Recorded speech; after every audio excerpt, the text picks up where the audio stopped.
तो आला आणि तिने त्याला जेवण वाढलं. जेवण झाल्यावर त्यानं थोडा वेळ न्यूज पाहिल्या आणि मग बाळासोबत थोडासा खेळला आणि मग तो झोपी गेला. तोपर्यंत ती किचनमधलं काम करत होती.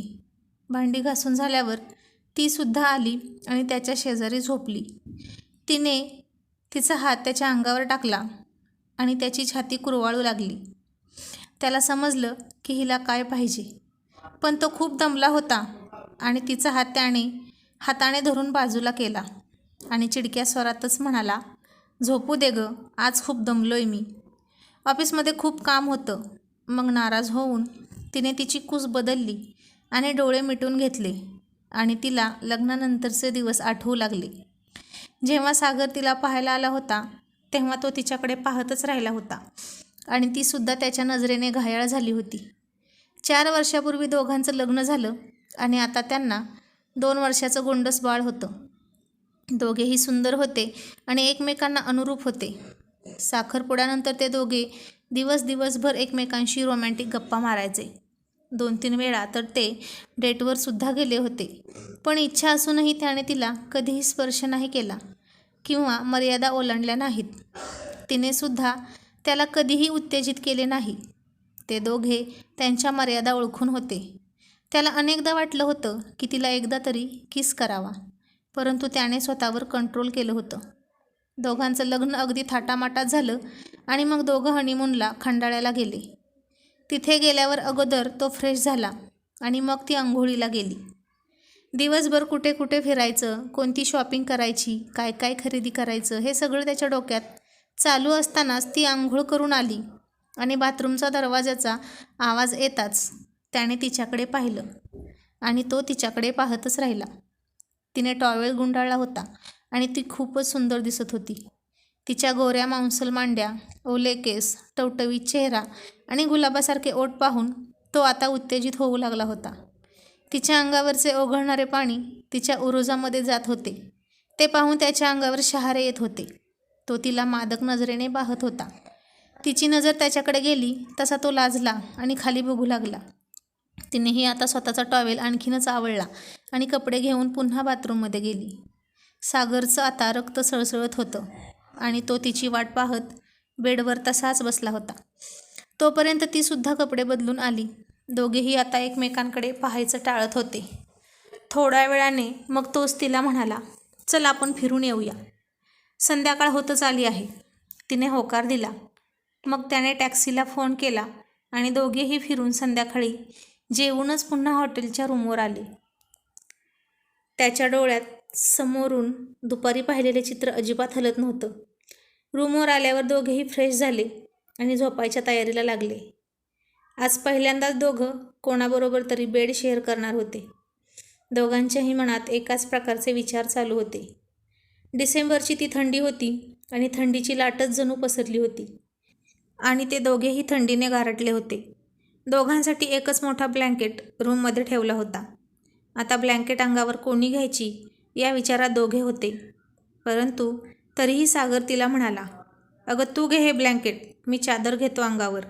तिला खूपच थंडी वाजत होती म्हणून तिने ब्लँकेट अंगावर घेतलं आणि झोपू लागली. त्यानंही चादर अंगावर घेतली, परंतु त्याला खूपच थंडी वाजत होती.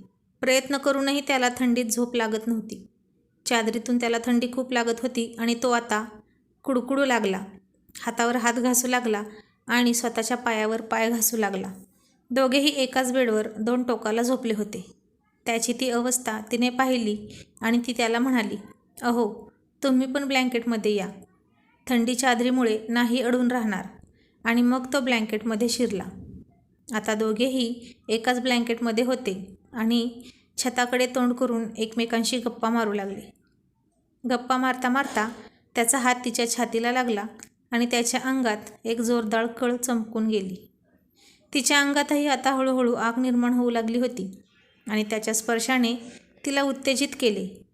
तिने तोंड वळवले आणि गालातल्या गालात हसू लागली.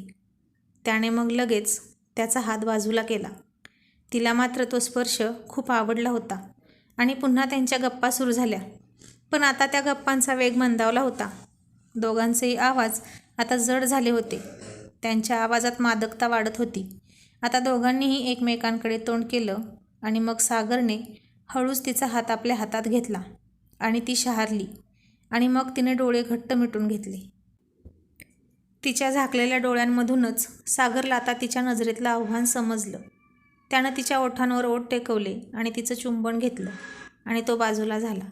तशी ती त्याच्या अंगावर झेपावली आणि त्याला किस करू लागली. दोघांच्याही शरीरात आता गरम रक्त वाहत होते. तो आता तिच्या चेहऱ्यावर चुंबन करू लागला आणि आता तिला त्याचा तो स्पर्श हवा हवासा वाटू लागला. तिच्या शरीराला त्याच्या शरीराची ओढ लागली.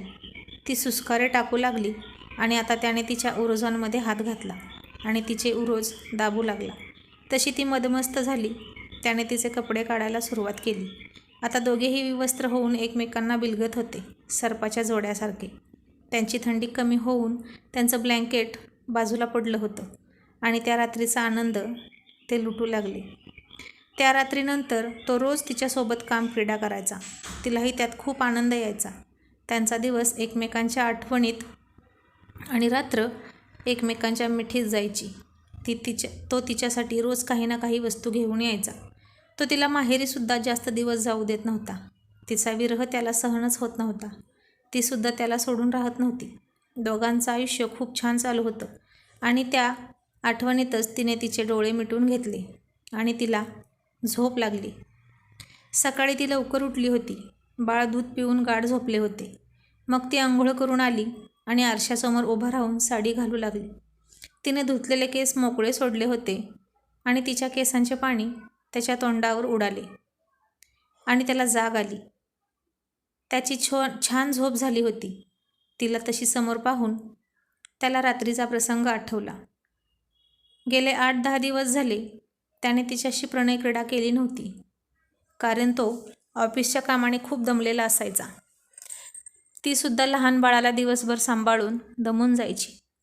त्याला फार वाईट वाटले की मी तिची रात्री इच्छा पूर्ण करायला हवी होती. मग तो तिला हाताला धरून बेडवर ओढतो आणि ती त्याच्या अंगावर पडते. तिचे केस त्याच्या तोंडावर आलेले असतात. ते तो बाजूला करतो आणि स्वारी म्हणत कान पकडतो आणि तिच्या गालावर ओठ टेकवतो. ती म्हणते, कशासाठी स्वारी? तो म्हणतो, रात्री तुला नाही म्हणालो त्यासाठी. ती हसून म्हणते, ठीक आहे. मग तो पुन्हा एकदा स्वारी म्हणतो. ती आता आश्चर्याने विचारते, आता का स्वारी? तो म्हणतो, तुला पुन्हा आंघोळ करावी लागणार त्यासाठी. आणि तो तिला ब्लँकेटमध्ये ओढतो आणि तिची साडी काढून बाहेर फेकून देतो.